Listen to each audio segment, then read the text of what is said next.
Here we are again, myself and Mr. Cox from Poppy Design Studio. And I'm going to let Simon introduce this one because this is the one that Simon said, let's have a discussion on this.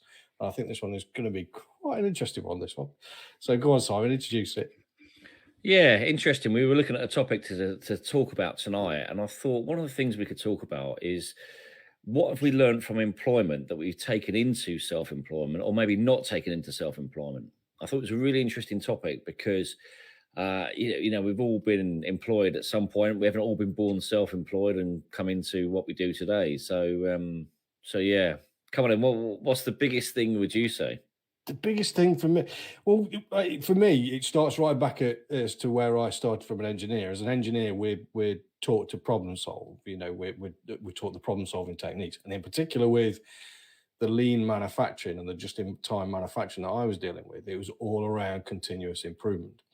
So one of the biggest things for me that has got, and this has been from the early 90s all the way through, is a standardization of a process to ensure you're in control, whether that be a negative output or a positive output, but that you can improve. So you've standardized the process and improved upon it.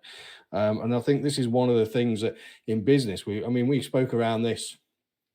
In fact, I released a video today on my Facebook that I did after that meeting with when we were discussing around managing expectations of new employees, especially when you haven't got employees. So we want them to hit the ground running. But a lot of that comes around having processes, standard processes, this operating manual on your core processes to allow the employees to get familiar with this. And that for me is probably one of the biggest takeaways for me, this standardization of core processes, because it just means it's repeatable. And I've passed that on throughout my career from the early 90s. That's probably one of the biggest ones for me, to be fair. Yeah, Well, it's important, isn't it? It's definitely important to obviously to do that as well. And I think the thing is, when we all come into entrepreneurship and small business and self-employment and all that, we've all got knowledge from the past that we don't necessarily apply into our own practices and our own working days and things like that. And it's a really interesting one. I mean, my background until I was 35 was actually in management accountancy, so I was very used to processing numbers and very introvert as well, very quiet. Never said a word, sat behind a PC, and then of course barking mad lunatic 12 years later has obviously been unearthed. But I think for me it was we used to use Sage, the accounting software, a lot, and I used to have what they call an ODBC driver, which they used to connect the data into Excel. So every time data was input live into Sage, it would then click through, refresh the spreadsheet. It would put the information directly into Excel. And I think that was one of the biggest things I did, because from a small business point of view, it allowed me to sort of use Sage to obviously, crunch my numbers, or people can use Zero or whatever they use and just export the trial balance and put it into their system, but then, or into Excel, should I say. But then, it's obviously forecasting forward. So for me, I used to use Sage in my career, and then I used it in small business as well. Export the data into Excel, and then literally monitored my numbers, because that's what's important, as we all know. The numbers are important, and for me it just gave the opportunity really to bring that skill and that art, I suppose, into small business, which did help. Yeah. Yeah. Oh, yeah. No, absolutely, totally agree. I'm just trying to think of. I was actually sitting here thinking around what other things that I've taken from where being employment into. It's a bloody good question, into business, and I tell you something. Some of it I'm really struggling with. I mean, because one of the things that I would have. The strategy side that I was involved with from an operations point of view, and the strategy that I did, that certainly has played a part. So the structural element of what I've done with and learned from a strategy point of view, what was called Hosh and Camry within Toyota, or policy deployment, how we called it within the business I was in, definitely has had an impact in how I operate the businesses. So it's a very, very structured approach. but allows this creativity, so this flexibility and agility around what we do. So I suppose that is another big one for me around that. And yeah, that passes right down into the day to day for me as well, from that. So as you know anyway, because you've seen this. Yeah. But yeah, so that'd be another one for me, definitely. I know what I wouldn't bring. I wouldn't bring sometimes the slow decision making that goes on. Which Ooh. let's be honest, and let's be honest here. If we're employed, we're working underneath someone's direction. Not necessarily that person who's giving that direction is the right person to give the direction. I've got to be careful how we say this. Probably some of my former employees or employers have actually, I don't know if they watch these or not, but when you look at it, I mean, the business owner doesn't necessarily know everything. They might have the balls to drive the business forward. They might have the creative flair and the knowledge of the industry, but have they got the knowledge of what they need to run a business? It is different, as we know. And I think sometimes decisions can get delayed a little bit. Sometimes they have to go for various management structures and everything to be able to actually get a decision made, whereas we can make a decision pretty quickly. And I think that's what's key, especially with what we've all been through with the pandemic as well. I mean, oh my gosh, if I was in employment today, I'd be like, come on, just get on with it. And everyone would be, no, you can't just get on with it. We've got to look at this. We've got to look at this. No, just get on with it. So I would say I wouldn't bring that one in. I know that.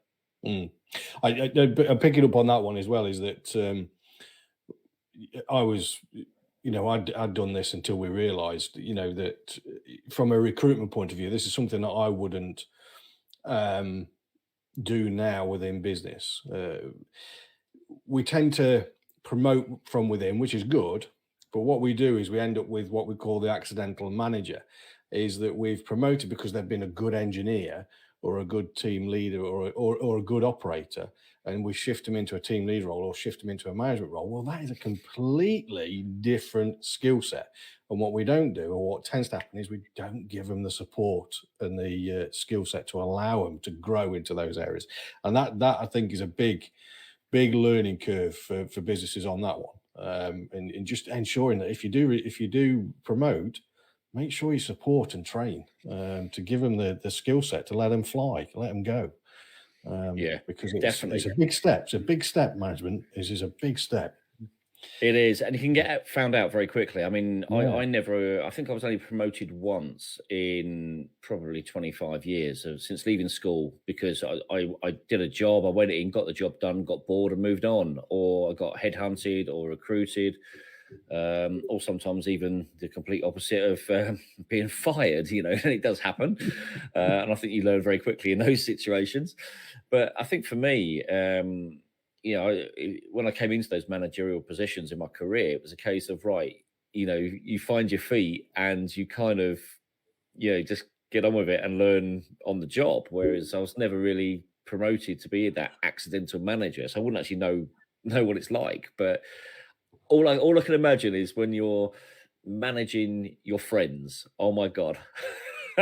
Because let's be fair, if you've been promoted to be a manager and there's only one manager, the chances are you've been one of them at some point. And all of a sudden you're stepping outside that little circle and you've got to manage that circle. So yeah, I totally get it to a certain extent. Funny enough, we were having this conversation the other week, recently, and it's like playing. We'll say that the hares and the hounds sort of like side. So because that step has been made, we were talking, and we're doing it within a business. Somebody's progressed, but has been an operator, and they're struggling with that balance of now of being a mate to a manager, and some of the actions that have taken place within that have sort of like not been what we want from a managerial point of view.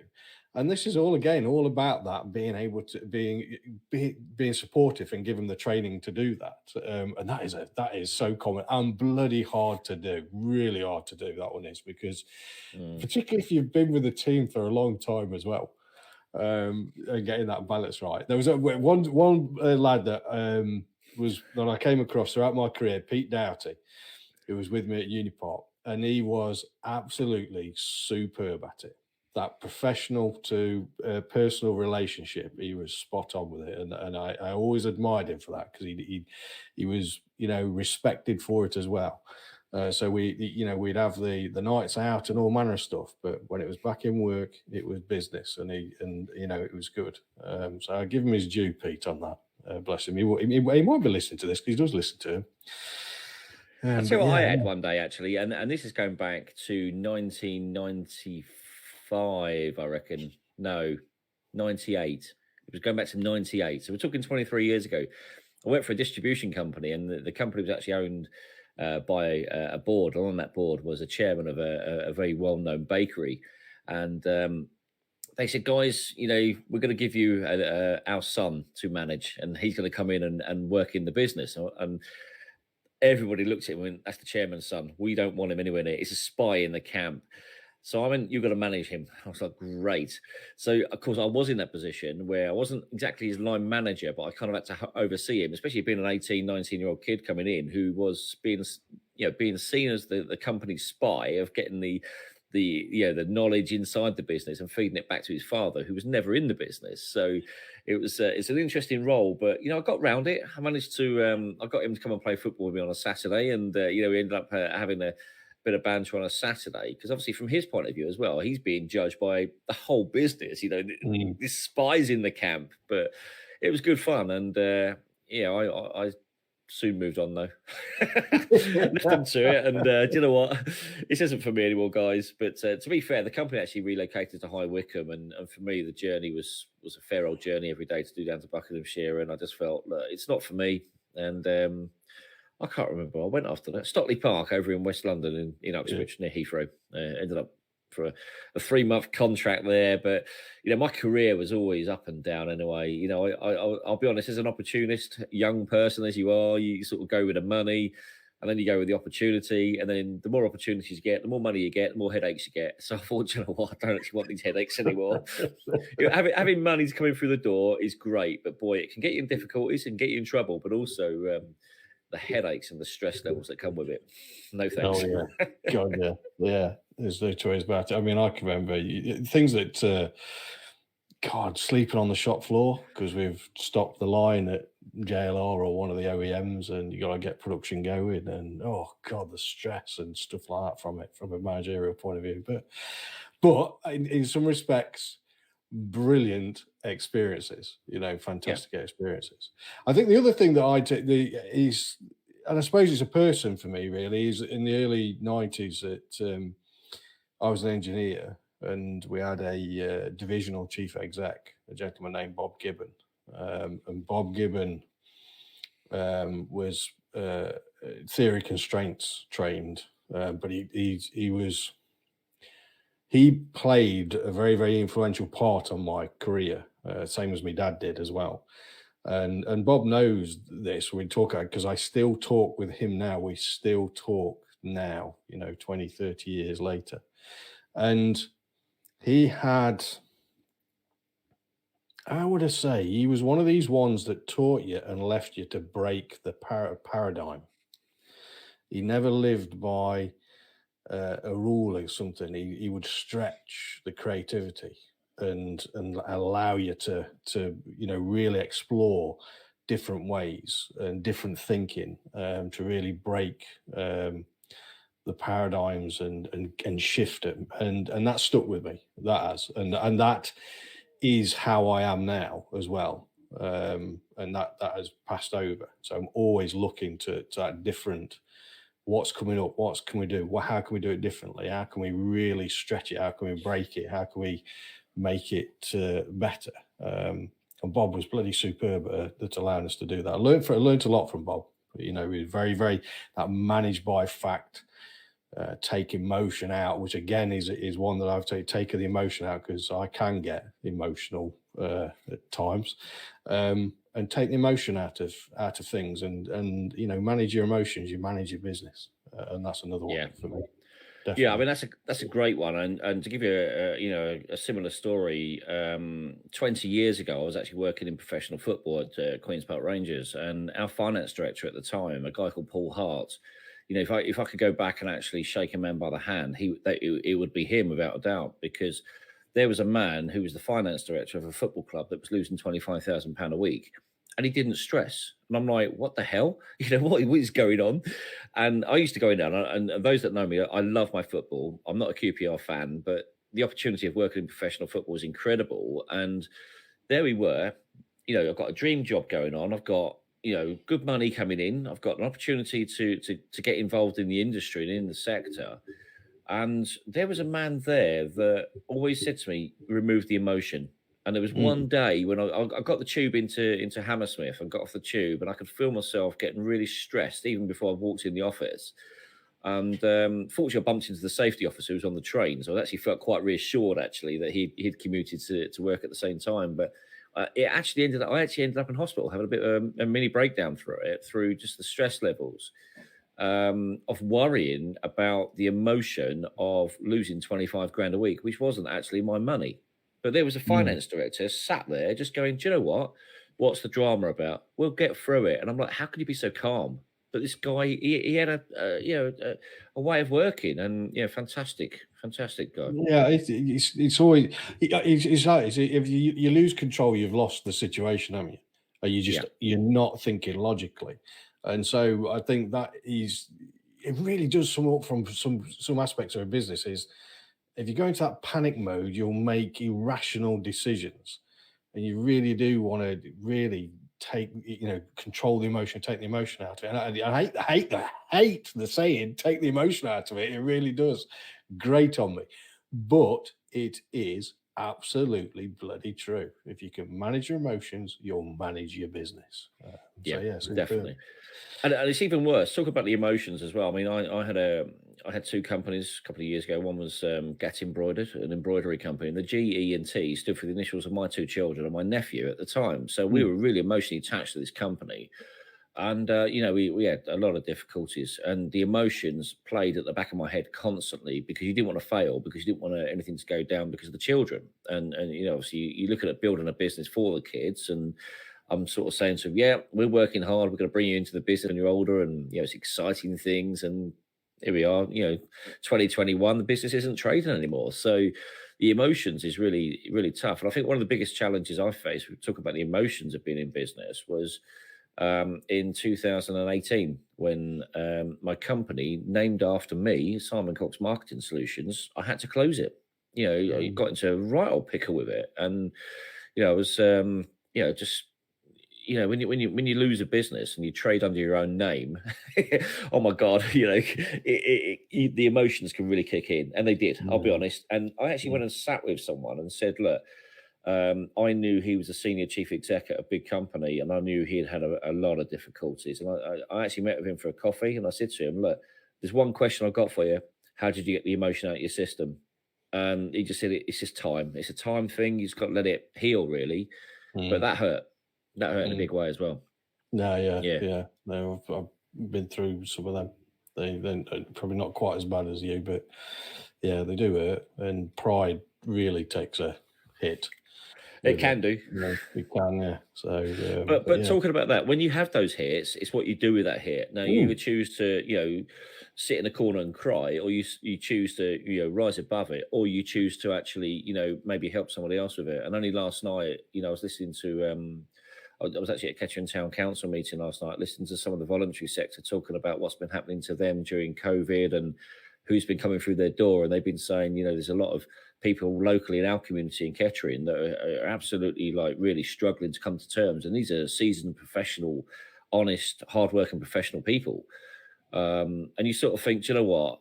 I can do something. And you sort of think, I sort of think, okay, it's another thing I've probably got to do. But, if you can spend, say, 15, 20 minutes with someone that's got, been on that journey, it will help you massively in the long term. So I'm thinking about throwing myself forward and taking on another commitment. But, hey, it makes me feel good. That's great. Yeah, no, yeah, absolutely. And you open others out. I mean, that is the thing. I mean, Tony Robbins, well-known bloody author on motivation and all manner of stuff.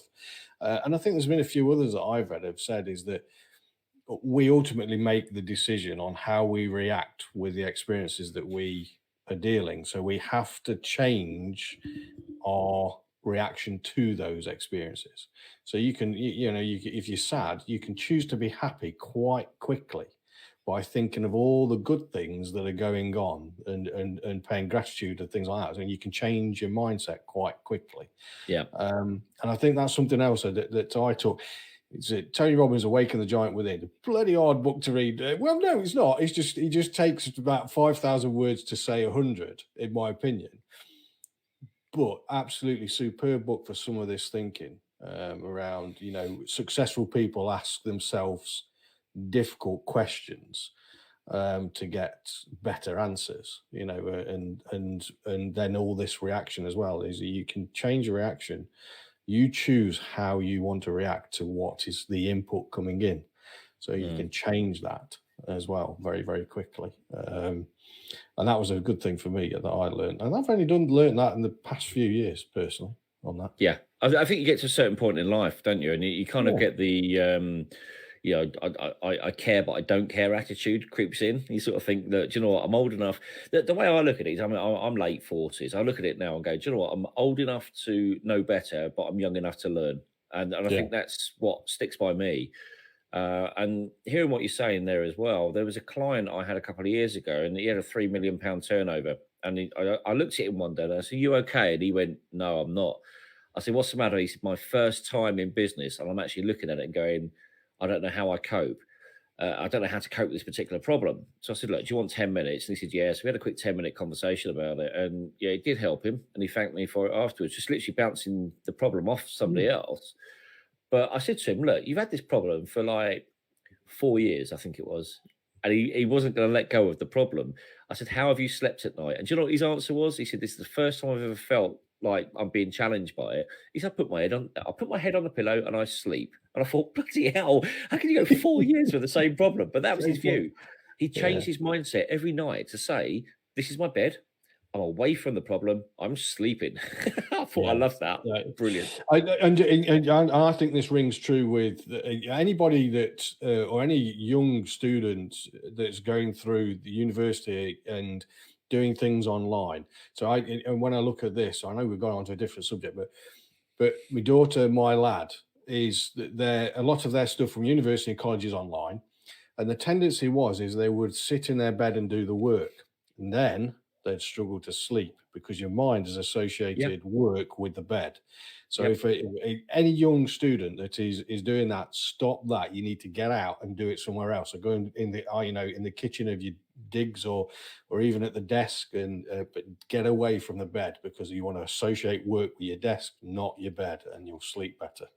Because funny enough, I've just gone through that with my lad this week. And I've told him before, but he's just gone back into everybody's there, so he's now sitting in his room in certain aspects. I said, get to the desk, not in the bed, because you're not sleeping well. It's such a key point. And again, we are completely off piste here and off topic, but it doesn't matter. It doesn't matter. This is where these conversations go. But I mean, for me, I know how to manage my sleep. So if I need to sleep, I know how to manage it. And I do it for my breathing. Openly admit, I'll lay on the bed sometimes and open the window and just literally just manage. I can fall asleep like that. And I don't have an energetic job.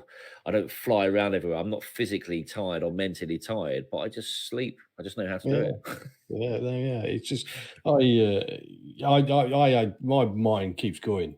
I just thinking things all through. So I'll wake up and I'll come up with something and jot it down or do something, and then I'm off again and back to sleep. But I don't jot it down. I get up and do it. I'll get up at 3 o'clock in the morning sometimes. I mean, I'm getting up. No, the whiteboard and everything has always got something on. That have been up at 2 or 3 o'clock in the morning and written something down and got it through.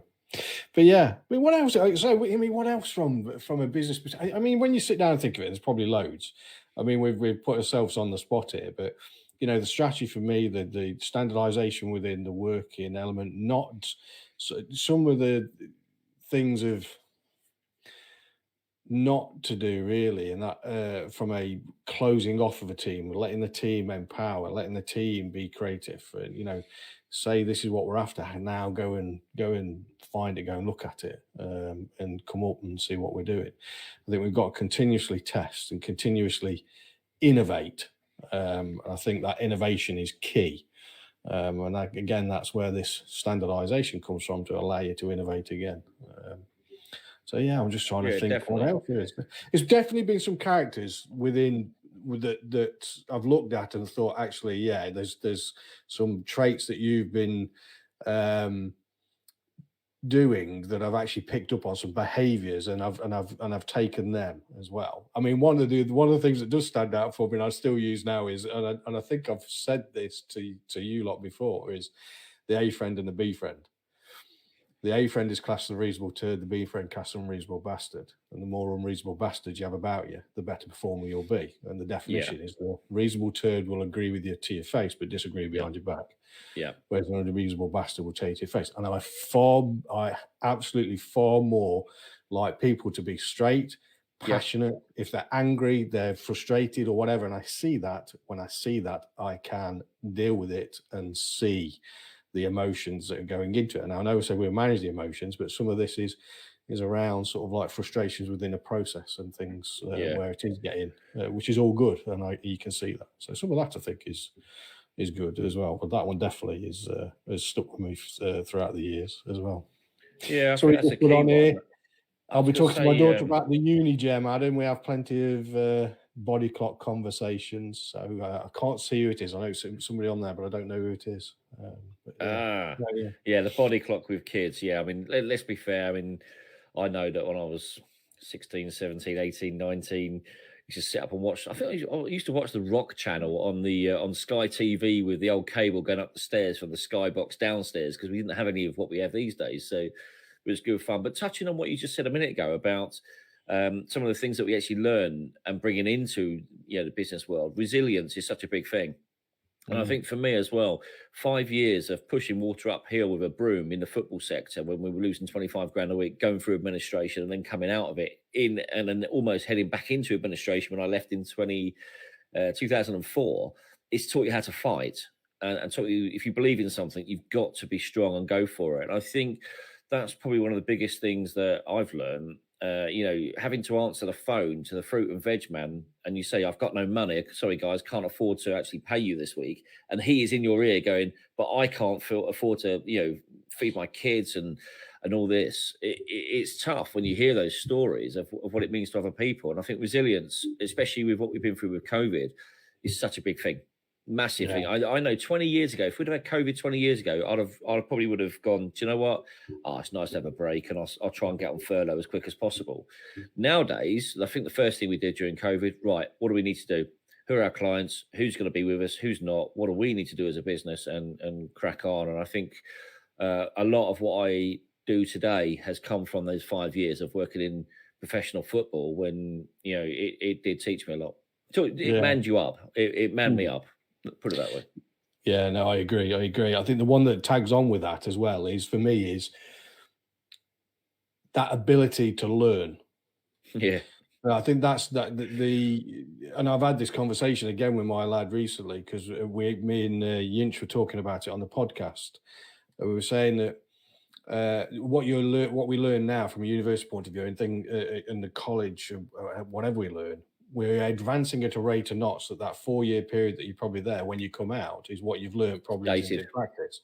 So the one thing that you want to take is that ability to learn and self-develop. And I've talked to this with my kids all the time. And because I have to say, for me, that has come through the business aspect, being around people like Bob and others within that, Jim and others, to continuously learn, continuously move and shift. And I'm like that again, and that's why it plays into what I do now within the business. I'm always looking at what can be done and where I can go next. Probably a little bit too much. It was interesting, actually, you say that about how things quickly move. Only last week we had an exhibition in Northamptonshire, Business Expo, and someone came over to me and started talking about their products, and they said, have you heard of the cloud? And I was just like, what the hell, really?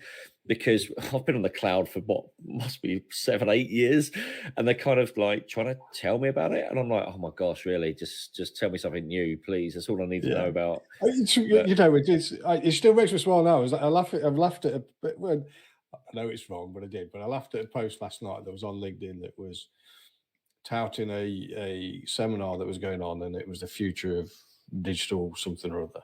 And then I thought, oh, that looks quite interesting. So I looked and I thought, see what's on the agenda.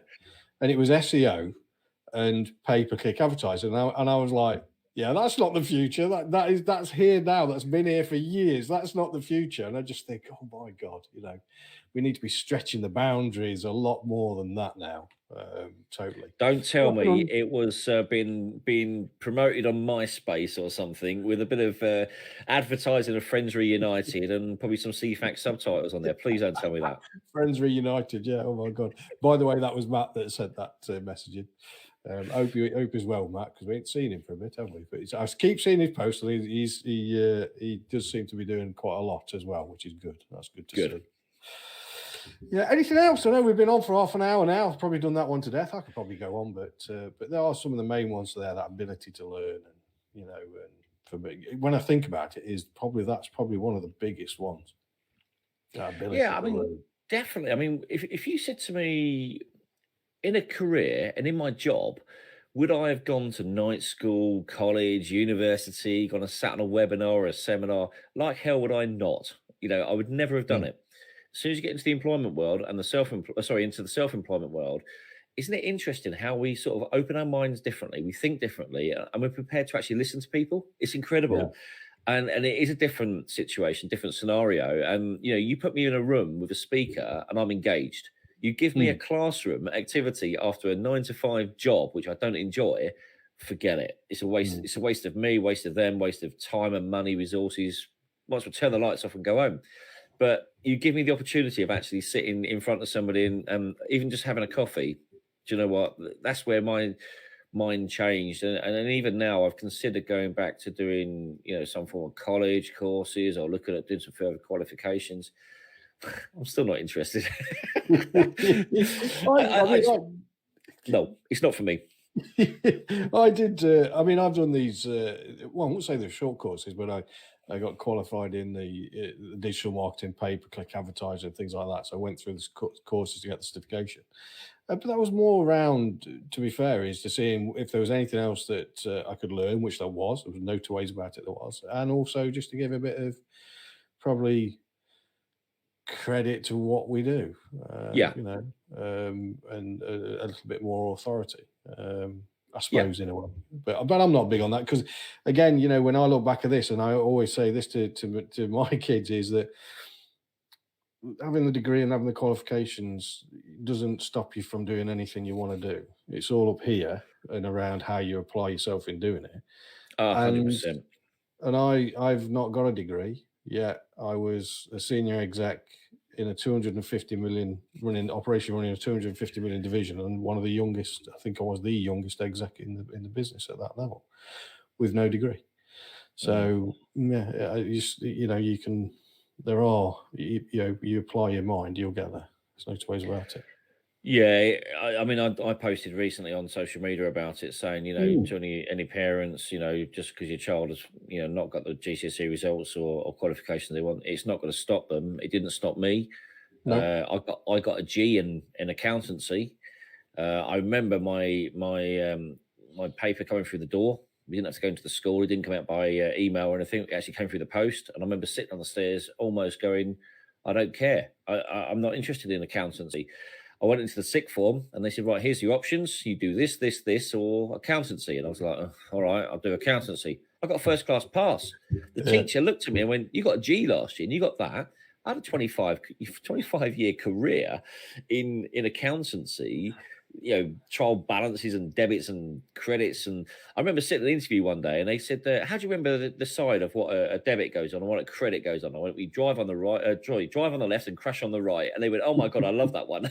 and that was what it was as well. But I when I played football, I was deadly with my left foot. In my world, I was. Other people would judge me and go, you're just lucky or fluky. But also I was deadly with my left. So I always used to say debits on the left for that reason. And I'm crap with my right. Let's just say that. So that's how I used to remember it. But attitude will take you miles, as we all know. Yeah. Attitude, balls, vision, determination, and drive. They're the words I look at and live by. So I agree, and I think that's a good good time and a good finishing point as well. So yeah, great discussion. I enjoyed it. Superb.